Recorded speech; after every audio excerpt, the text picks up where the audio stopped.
So, because last night we screened the film and I was, too nervous and a bit disorganized. So, anyway, good evening, everybody. Thank you all for coming. We're so proud of the journey this film has had. It's been such a labor of love, and I feel so indebted to the cast and the crew and to the producing partners for making it all possible. And of course, we're truly, truly honored to be taking part in this amazing showcase, and are so grateful to the programmers and new directors for supporting us. Big shout out. Anyone who has spent any time in New York City will tell you it's a crazy ass place, where to survive you have to learn to expect the unexpected, to think on your feet, to improvise, to make something out of nothing. And the spirit and improvisation, of grit and hustle ripples across all of my collaborations. It's jazz, it's hip hop, it's John Cassavetes, it's Spike Lee. I actually went to high school not very far from here. Shout out to Urban Academy if you're in the house. So coming back to this area to premiere my first feature feels like kind of a homecoming. It's where I spent like so many hours exploring the museums, these walls, when it was a much smaller museum, and art galleries in Manhattan, alongside like the colorful fabric of lives and stories I came across in the Bronx, where I'm from. The city has been my greatest teacher, sparking my love for art and creativity, from music production, photography, playwriting, eventually filmmaking. Like my heart beats for the city. Like there's just so much love for it. So anyway, this feels like a full circle moment to illuminate the screen with what is the collective effort of a lot of strong-willed New Yorkers, Dominican Americans, and Puerto Ricans, whose stories rarely make it to the big screen. The story is principally for you, by you. It's yours. But there's an extra layer of significance in a time when we're being told that diversity doesn't matter, that our contributions to American society don't matter. To bring this film to audiences via Lincoln Center and the MoMA, and two of New York's most important cultural institutions, is to make a statement that our stories, our characters, our actors belong here. That means the world to us.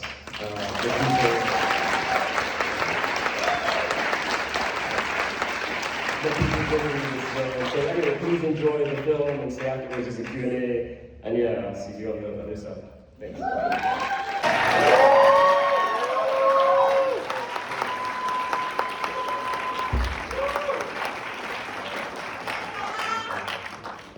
Exciting crowd here. I know that you have cast and crew here. Do you want to Yes. give them a shout out? Firstly, I'm really sorry because yesterday I think we were told that the cast would come up, but it just turns out that today it's just us two. But anyway, I want to give obviously the cast, everybody give love to the cast because they were incredible.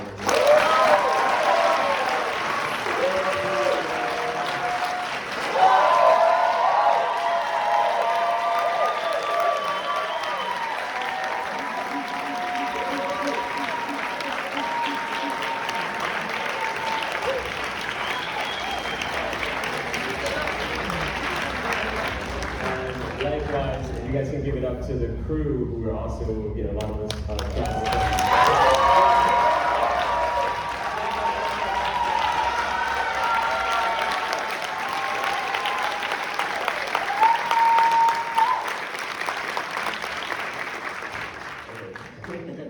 Thank you, everyone. I feel like I know the cast really well. The characters are really lively and vivid in this film. And I think Rico is like a really nuanced character. He is really endearing, full of hopes and dreams.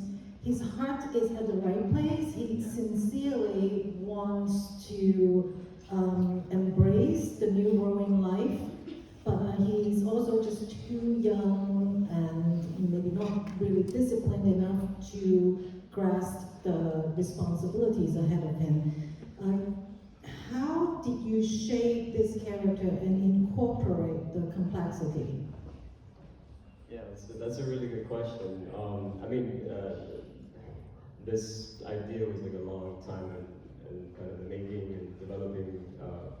I think I started maybe around like the pandemic, thinking about this character, because I was thinking a lot about my childhood and a lot of the things that I kind of observed and the people that I grew up around. And their situations were like very complicated. I think it's just I wanted to.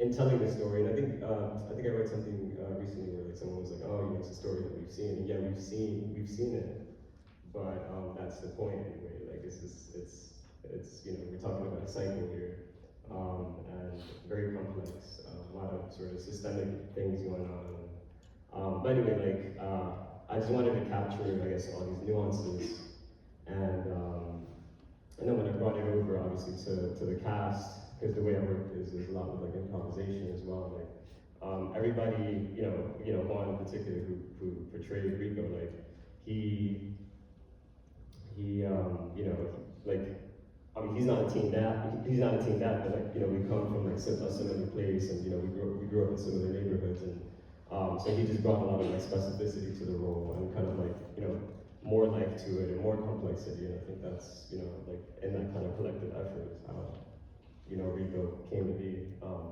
But, you know, it's really like through the collaboration of every, you know, with every actor, on every character that, you know, we kind of, you know, shape this, I guess. Because I can't take the full credit. Like, you know, like, in other words, but. You spoke during the introduction how important it is for your community to be seen and heard, especially at this moment, what's going on in the country. When you were making the film, was it a burden for you how Rico, how these other characters in the community are perceived by the wider audience, and how did that affect the making of the film? Honestly, I didn't think about a mainstream audience at all. It wasn't like, you know, I was trying to make a film that was like, you know, I wanted the people who were in it to be proud of it. And, you know, the place depicted in it to be proud of it. So I just wanted to make it like the realest, most authentic thing that I could. And with the hope that, you know, by it being very specific, that, you know, obviously it would have, you know, there'd be something universal about it too, that, you know, would appeal to others. And I think the film has gone to like, for instance, we showed the film in Berlin, in Germany, and, you know, it resonated there. You know, although people may not get like the comedic references or whatever, you know, but like the thematic references, you know, or the themes in the film, you know, fatherhood, teen parent, like people understand these things and they, you know, yeah, they have an impact. The structure of this film is remarkably precise, composed of numerous scenes captured in long static takes. And I hope you would allow me to indulge for a moment to describe 10 minutes of it. The camera is stationed on one side of the living room. Sally and her mother are doing TikTok. And then Rico suddenly announces that he's becoming a father, and the family reacts in shock and hysteria. And that is captured in a single static take lasting about 3.5 minutes. Cut to the camera placed outside of Rico's bedroom, and you see Rico introducing Destiny to their shared new space. And Sally appears at one point to warn Destiny not to mess with the stuff. And that is a take just under 2 minutes. And then cut to the dining table. And the camera is positioned behind Mommy's back. And that is the moment when Destiny has the first meal with the family. And that take lasts about 4 minutes. So the films consist of a series of long takes like the ones I mentioned. How did you come up with this approach, and how did you think about the rhythm of these takes? Yeah, that's another good question. A lot of it was intuitively driven, based on like, I'm a student, I watch many movies, and since I was a kid, over time, like I've become more and more drawn to like observational cinema, so like that almost like it just felt very natural that I would shoot this film in this way, like just personal reasons, but otherwise, like we looked a lot at photography as a reference, as a key reference. There's a portrait photographer named Wayne Lawrence who shot a series called Orchard Beach, the Bronx Riviera, and that was a good key reference for just like finding, just thinking about who the cast was and what they looked like. There's just beautiful portraits of people being just like 100% themselves on the beach. And I think also give it up to I don't know if they're still here, but Dati and Speedy. Yeah.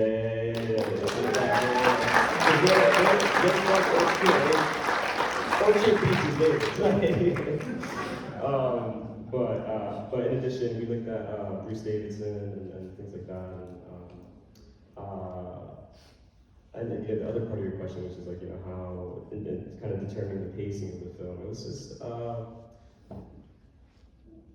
we actually shot, the scenes that we shot were much longer, maybe like, there's a 4-minute kind of section of a scene in the film, maybe that was like a 15-minute kind of scene that was like improvised, and then, the way we shaped it in the edit, it was like, we just moved the in and out points, and wherever we moved them together with Irfan, the editor, he's around as well, wherever we placed those in and out points would completely change the feeling of the scene. So it was just, a lot of the editing was just figuring out where we start the scene, where we end the scene. And then, like, judging based on that, like the collective rhythm. So it's actually really tricky, because in the whole film, there's like maybe like, I don't know, like 80 something shots. I usually try to count. Yeah. You can count really. Yeah, but that seems super simple to edit, but like actually it's really complex. I don't know if that answers your question.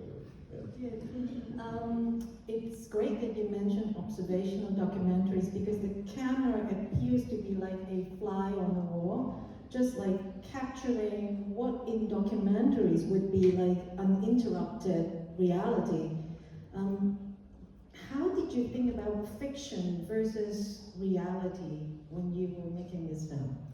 Yeah. I think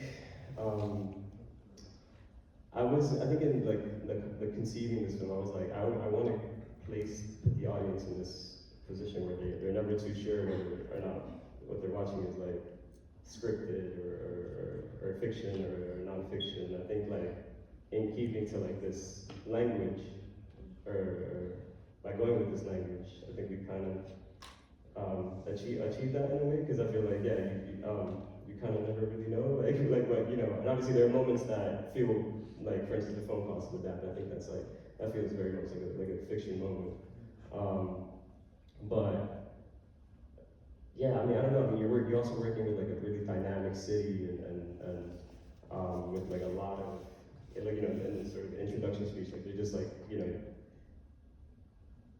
there's just so many things kind of going on that you need to respond to, and it would be like impossible to make a film like this, like 100% fiction, like scripted, like documentary. The documentary process had to be like a part of it, to kind of get to the authenticity that I think we were trying to achieve. So yeah, it was very organic in kind of how we got to like merging, I guess, the two forms. Your actors are phenomenal, especially it's really challenging.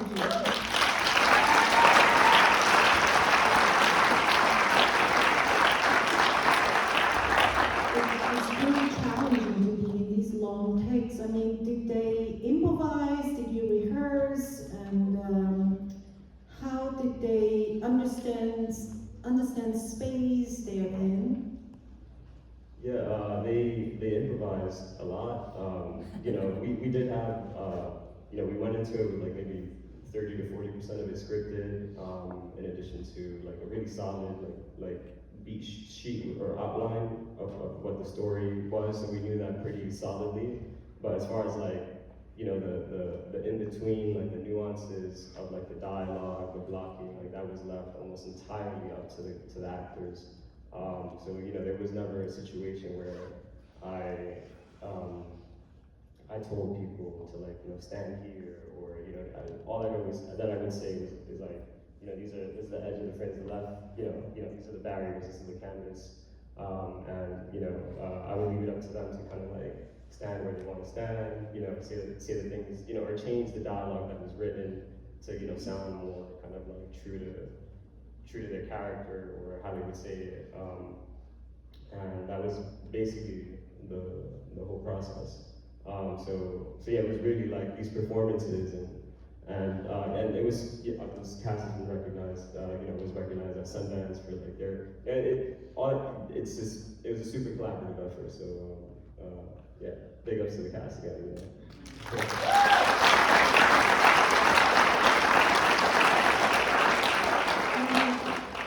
What were the moments of surprises? I mean, they were improvising, and were you surprised by anything you did?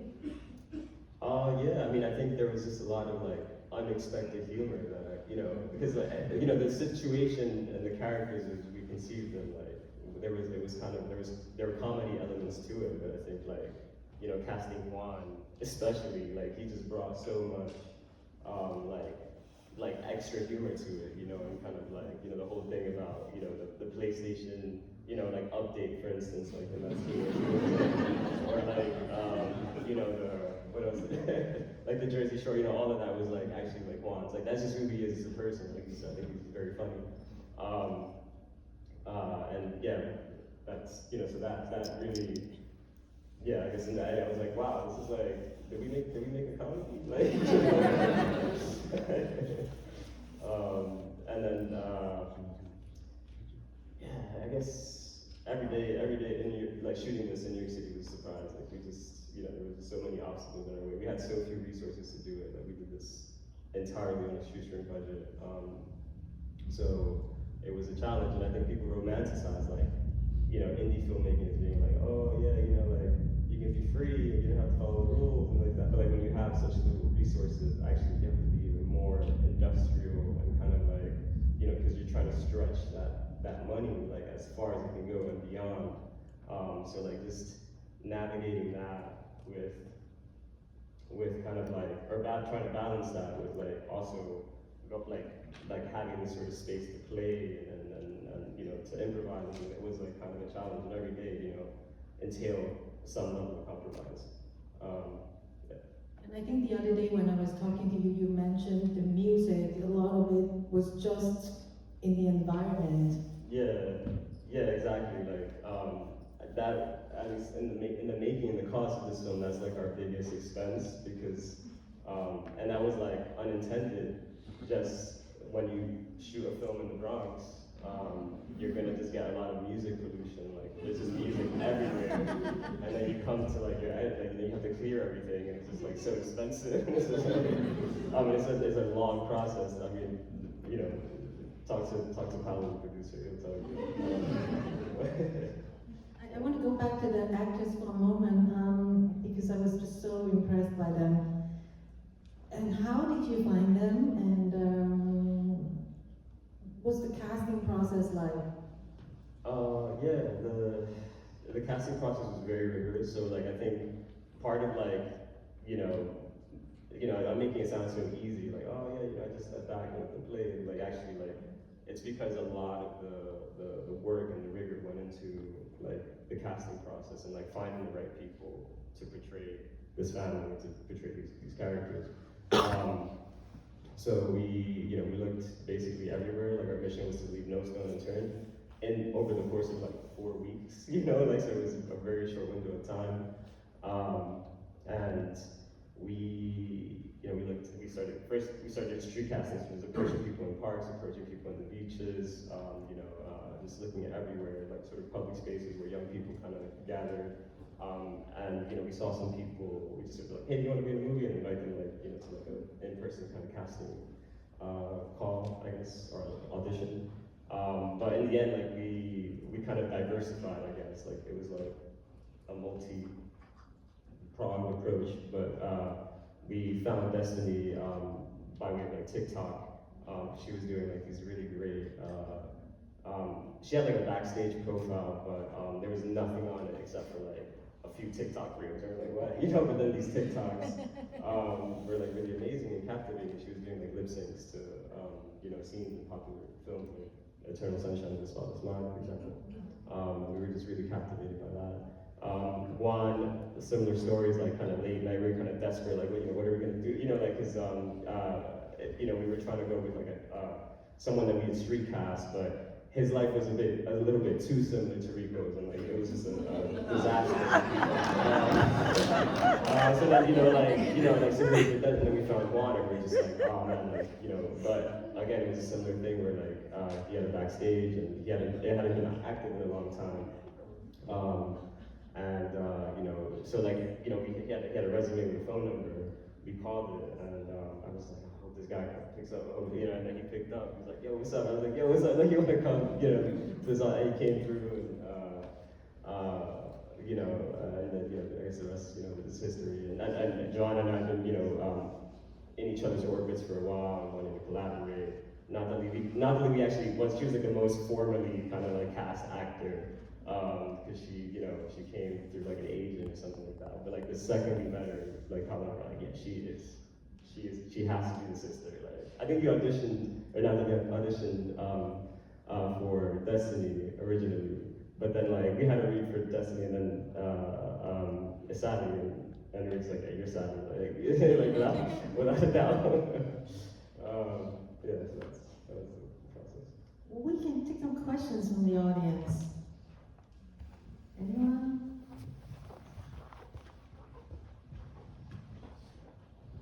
Hi, first of all, thank you so much for sharing your beautiful film. It was so authentic. As a true New Yorker, I was like, yes, finally someone's got it right. So thank you for that. But my question is, can you talk a little bit about your journey into becoming a director and your inspiration for this story and why you felt like this was the one that you wanted to tell? I guess three-part question. So the journey has been really rocky and up and down, you know, because it's like trying to do anything in film is a really hard thing. But I started, you know, at high school, kind of writing plays and photography and things, and eventually that led me to filmmaking. And I kind of just had like a passion for it, like all throughout college. I actually went to college originally for engineering. I was like, no, forget that. Like I want to go into filmmaking, and not knowing that like for like 10 years, like or longer, that I would be so broke. Like it's not a glamorous profession at all.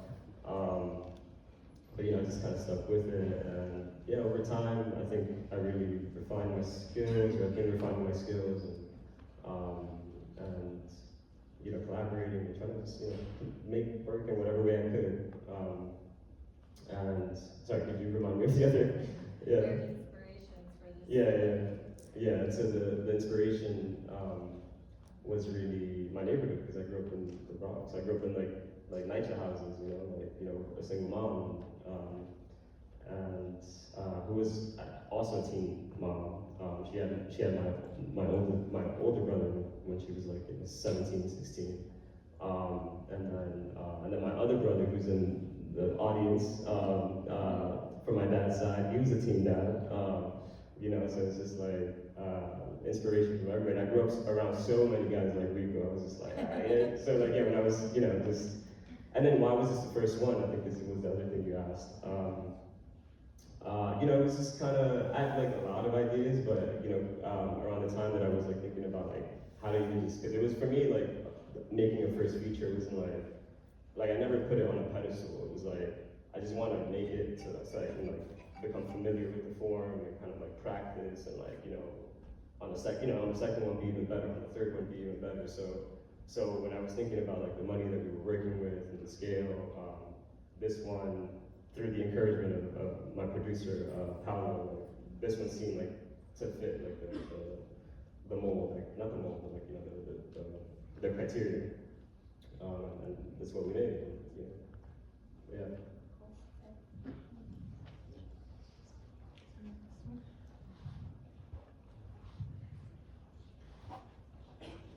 With so much of this not like directly scripted and so much of it being these long takes that really rely on really strong performances from the actors, and this being like our first feature, at what point in this process did you realize, oh shit, we have something really fucking good here?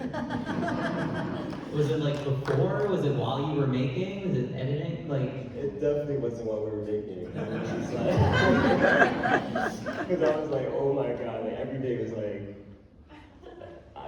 literally an episode out of a reality show. Like it was like, just so much. So like by the end of that process, I was so drained, and I was like, like I don't even know what we have here. Like maybe we just waste everybody's time. I'm not sure. But then we got to the edit, and little by little, we were looking at the footage, sculpting it, and being like, oh wow, like we really got. I made it a point while we were shooting, like to never move on from something until I got something that I liked. And even if it meant that we'd have to go over a little bit or fall behind on our schedule, I never moved on. And I think that kind of helped the edit, because there were in the end some nice performances and things. And then for me with the feature, because we cut a short from this footage as well that went to Locarno, and we won a prize at Locarno and things. But even then, when we had the short, I was like, I don't know if in what we shot we also had a feature, so I was a bit like anxious about it. But when I cut, because the edit is we co-edited Irfan and I, and at one point the edit was handed over to me, and when I cut in kind of like the last scene, of them at the picnic table, kind of after the gender reveal party, like it was like, I don't know, like it was so like, I just felt it in my heart, and like I was just like we really made something, and even if it's like awful or whatever, like terrible, like I was like, this feels like a movie, and maybe it's watchable. But yeah, I remember like I kind of just sat down in my bed, it was really quiet, it was like 4 in the morning, and I just sort of teared up, it was like 10 years in the making. Sundance, Berlin, and now here.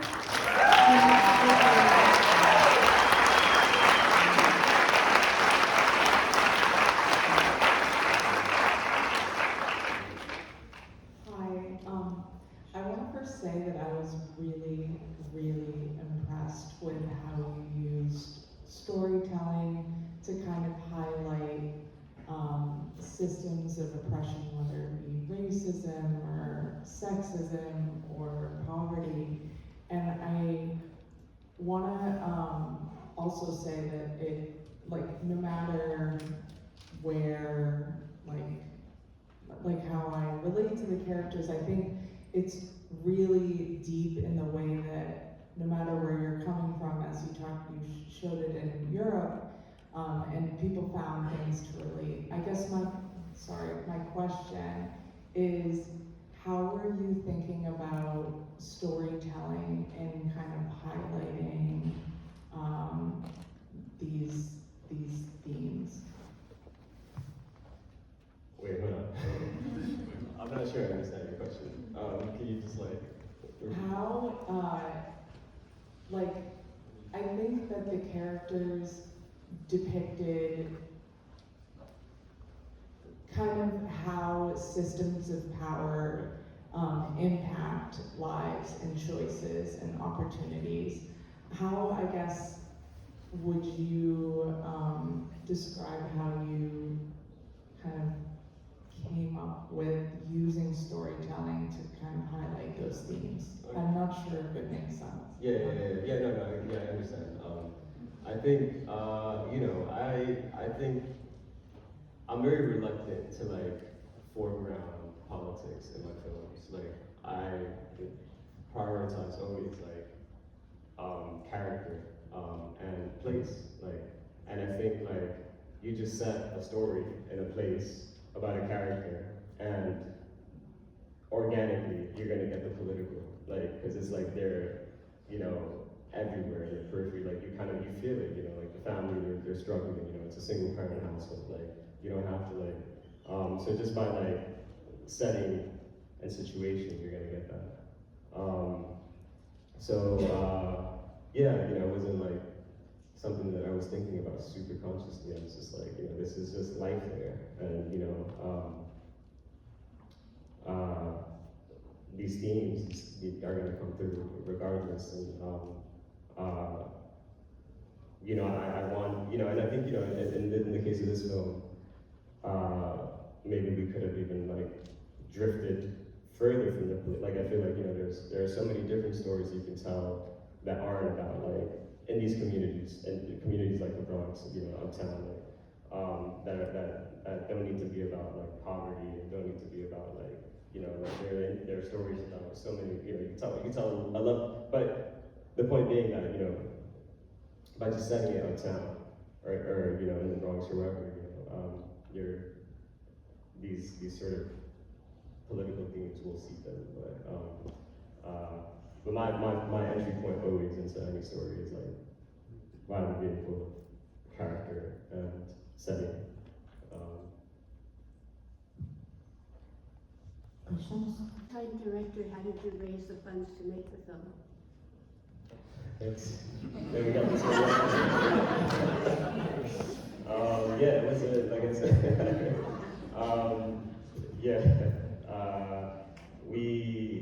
So this kind of was an offshoot of like a student project actually while I was in film school. So some of this financing came from that side, and then like basically personal funds. I did some fundraising outside of that to be able to, and it was like very, very, very like think of a micro budget, think smaller than a micro budget. That was the money that we had for this, and then eventually, once we cut it and we, you know, we're submitting it to film festivals, you know, our first yes was Sundance, and that was that really legitimized suddenly like this kind of thing that we were doing, and then it became easier to have conversations with other producing partners like Killer, Spark, White Media, who came on board to give us like completion funds basically to be able to license the music, to you know, afford kind of bringing the cast out to Sundance and so on. But you know, as far as like production money, like it was like this was like truly a labor of love from, you know, like by everybody. One last question.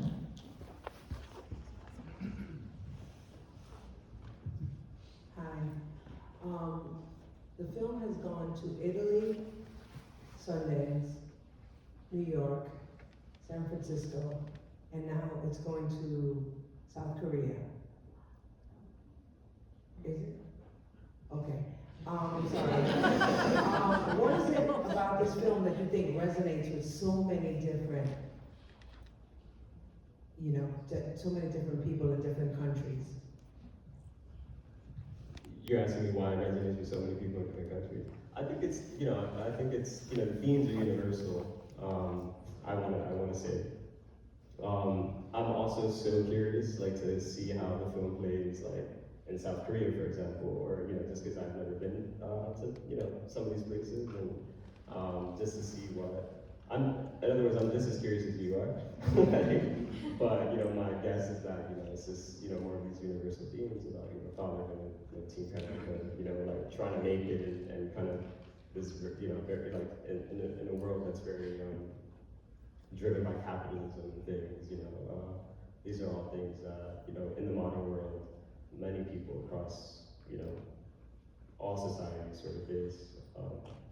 So, yeah, and also, like, I think the performance is great, you know, like, and the images are beautiful. And there are cinephiles in this world too, you know, so I mean, for me, the form of this film is just so incredible, and of course the story is great. There are many things to look at. So thank you so much for supporting me.